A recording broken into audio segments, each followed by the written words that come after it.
Hello, listeners. This is Kat, and welcome back to Put Your Hands Up Podfic. This will be the continuation of Little Acts of Kindness. This will be Part 31, Chapter 31, entitled Put Your Hands Up. Tensei's brain was foggy when he woke up. He knew he was on drugs, pain meds, and the like. Knew he had been injured by the hero killer. But Tensei had to go after him. Something was odd, though, even despite the fog. There was something missing. What was missing? It took him a moment, his concentration having slipped and his thoughts wandering away from him, but he eventually figured it out. The gnawing was gone. The urge to fight, to face a dangerous adversary. He was free. But more than that, everyone else was free as well. How did this happen? Tensei struggled to stay up, to ask his parents about the guy, but eventually he fell asleep before he could ask, and when he woke back up, it slipped past his mind to ask them as his brother was there to see him. Hizashi bounced in his seat, trying to work out some of the energy before Hawk showed up. It wasn't often that the number 3 hero stayed in one place long enough for someone to get a proper interview with him. Honestly, Hizashi hadn't expected the hero to agree when he sent in the request, but the winged hero had responded promptly, agreeing to come on, adding in his message that he was a fan of the show. Right on time, the door opened, and in his hero costume, the hero came in, red wings filling up the room. Hawks grinned. "Good to meet you, Present Mike." "Good to meet you as well. Everything's all set up. Just put on the headphones, and when the song ends, I'll get us started. If you don't want to answer a question, just say so, and I'll move on to another question." The hero gave a thumbs up. Taking the seat, he removed his ear protection muffs and put on the headphones. Hizashi checked the progress of the song. As it ticked down, through the last 10 seconds, he turned the mics on. And that was the number 3 song on the popularity chart, Gunjo by Yaosobi. Fitting to play before we introduce this week's special guest. I hope all of you are tuning in to find out who our special guest on this 7 o'clock Sunday show is. I know I've been hyping it up these past 3 days. Hopefully they get the clue with all the 3s you're mentioning. Hawk spoke up, grinning. "That's right, your ears aren't deceiving you. This week we have the number 3 hero, Hawks," Hizashi said, giving a fist bump no one except Hawks would see. "Thank you for inviting me. I'm a fan of the show, and I couldn't turn down the opportunity to come on. And I'm very glad you could make it. Now let's dive into this interview with some basic questions." Hawks nodded, and Hizashi grinned. "Let's start with something simple. Since we're on a radio show, I feel it's only fitting to ask some music-related questions. That being said, what sort of music do you listen to?" I thought this was supposed to be an easy question. I like all sorts of music, though I think I'm a bit more fond of rock than other genres. "Do you listen to music on your patrols?" "You bet I do. These earmuffs do more than protect my ears. I can turn them off and on quickly, so they don't interfere with my fight, or when I'm talking with fans." "What sort of things do you do outside of hero work?" "Other than my modeling, you mean?" Hawks returned with a grin. "Yes, other than modeling." "Well, I like to design clothes in my free time. In fact, I'm about to release some of my own designs, which I will be modeling soon, so keep your eyes open." Designing clothes and modeling them, both very interesting choices. Tell me, what got you into your clothing hobbies? "Well, it was Best Jeanist, actually. A few years back, we were hanging out, and he was joking that if I modeled, I would instantly be a hit." Hizashi grinned. "Well, he's not wrong. Aren't you the most sought-after model in Japan?" Hawks gave a laugh. "Yes, but I think that's because I'm also a hero. I doubt I would be nearly as popular if I wasn't." "I think your fans would disagree, but how about another question? This one should be simple. What is your favorite color?" "Gold." "Is there a particular reason why gold is your favorite color?" "Not really. Maybe it's because my eyes are gold." "I think one more simple question and then we'll start getting into some real questions. What is your favorite movie?" "Well, I can't say that I can answer this question. I don't really watch movies. What about you, Mike?" "Me? I'd say my favorite movie is a pre-quirk one, Dumb and Dumber." "I might have to give it a watch then." Hizashi gave a thumbs up. "Now, everyone knows that you rose quickly in the hero ranks, so do you have any tips for aspiring heroes?" "Other than training hard, I would say that my advice would be true to yourself. You might be told you should portray yourself a certain way to get more popular, but you should be happy with yourself. Don't lie to the people who depend on you to keep them safe." "That is very good advice. Following that, is there anything you wish you knew when you started out as a hero?"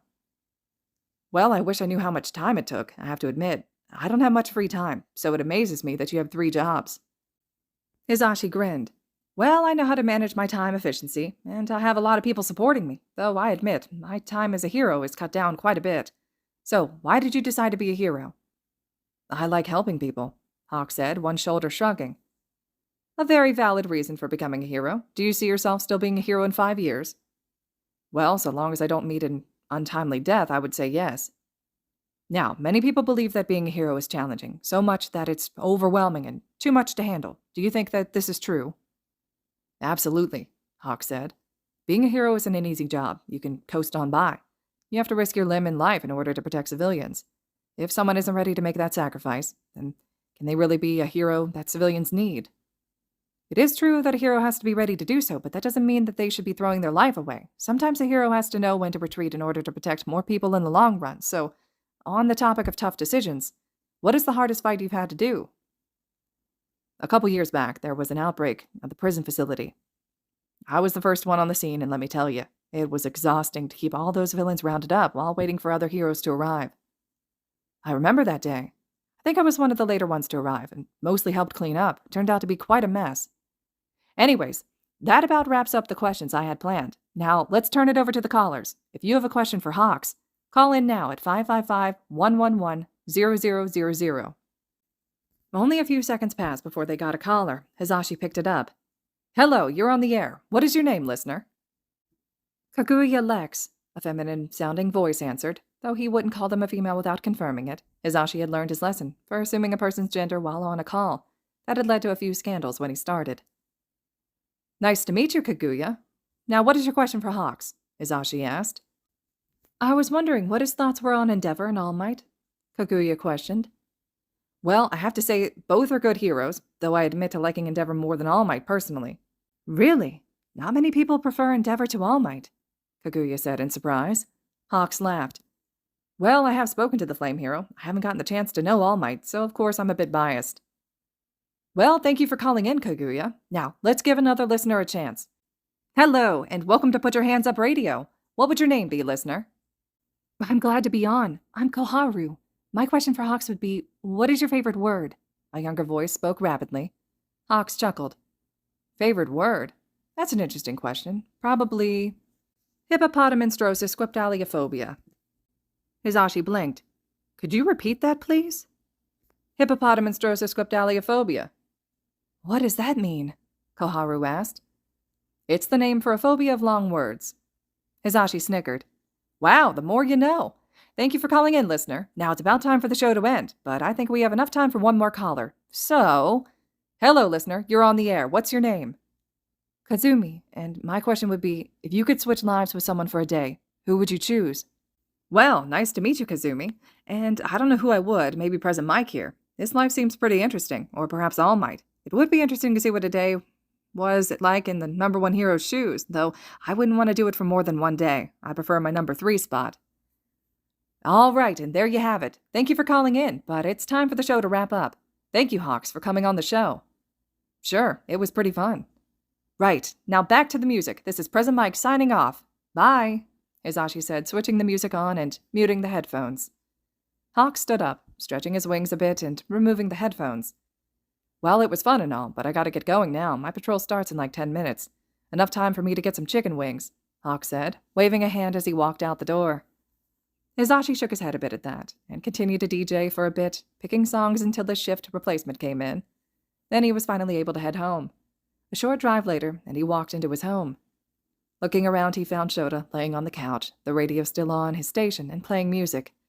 His husband had his eyes closed and was stroking Sushi, who was curled up on his chest.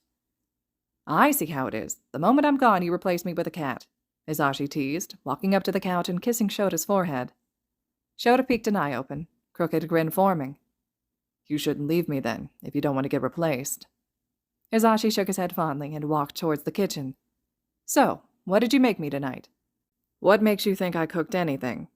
A fake gasp of horror. You didn't make me, your loving husband, anything. Betrayal. Betrayal, I say. You might find some fish, though. Hizashi grinned. I knew you loved me. Opening the fridge, he saw a plate covered in saran wrap, right on top for him. Thank you, Sho. Of course. As he heated up the food, he asked, So, how was Sushi while I was gone? A decent replacement, heat source. He hasn't moved in an hour, so I've been stuck here. When did Nem say she was picking him up? Around 10. So we have the little bundle of joy for another half an hour. Shota just grunted. Hisashi chuckled and pulled his food out. Heading towards the couch, he shoved Shota's legs off and sat down, ignoring the glare Shota gave him. Sushi miraculously woke up and meowed at him, begging for some food. A minute later, and Hisashi melted, giving the cat a piece of the fish. "No more sushi. It's not healthy for you, and I'm sure Shota already fed you." "I did indeed." Finishing up dinner, he washed his dishes and returned to the couch, moving Sushi onto his lap and petting the old cat. Shota got up and went to the bathroom, coming out after a moment. All too soon there was a knock on the door, and Shota padded over to the door, letting in Namuri. "How was my darling boy this weekend?" she asked, instantly going over to Sushi and cooing. "He was a joy, though. I'm sure he'll be happy to return to his mother," Hisashi said, grinning as he held Sushi out to Namuri. "Thank you so much for taking care of him. I had a busy weekend on the move, and it was a bit last minute." "You know we don't mind, Namuri," Shota said, crossing his arms. Hisashi blinked, looking at Namuri. "You must have had a really good weekend. You seem more relaxed than I've seen you in forever." Namuri chuckled. "Well, a trip to the spa will do that for a girl. Anyways, I should get going. I need my beauty sleep after all," she said, giving a wink as she turned and left. "Good night, you two." "Night." "Goodbye." With that, Shota came back over to the couch and leaned against him, sighing. Hisashi looked over to him. "What are you thinking about?" "Just what Rocklock was saying again. I know you don't mind. It's just our friends I was thinking of now. I think—" Shota paused for a moment before continuing. "I think I want to tell Namuri of our relationship. I know it's risky if she gets talkative drunk, but I don't know if we should be hiding it from our coworkers. If we can't trust them, who can we trust? Well, except Vlad. I definitely wouldn't tell him." Hisashi snorted. "Speaking of coworkers, though, do you know what I did to offend ectoplasm?" Shota shrugged. "Nope. Why? Did something happen?" "All last week he was glaring at me. I have no idea what I might have done to offend him." "Huh. Well, maybe we should tell Tensei at least. Maybe he could help us decide if we should tell the others or not. If we do tell Nem, she's going to be upset we kept it from her for so long." Shota shrugged. "It's only a little over a year. I'm sure she'll get over it." Hisashi hummed. "Well, it won't hurt to put it off longer. These past few months, she's been going out less and starting to become more serious. Let's just see how things progress first." Shota nodded. "All right, then. But while the students are at their internships, let's talk to Tensei." "Sounds like a plan." With that, the two fell silent, simply enjoying cuddling each other. All right, listeners, this concludes Chapter 31 of Little Acts of Kindness. Chapter 32 will be up next. Eager to hear your thoughts and reactions, and as always, thank you so much for listening.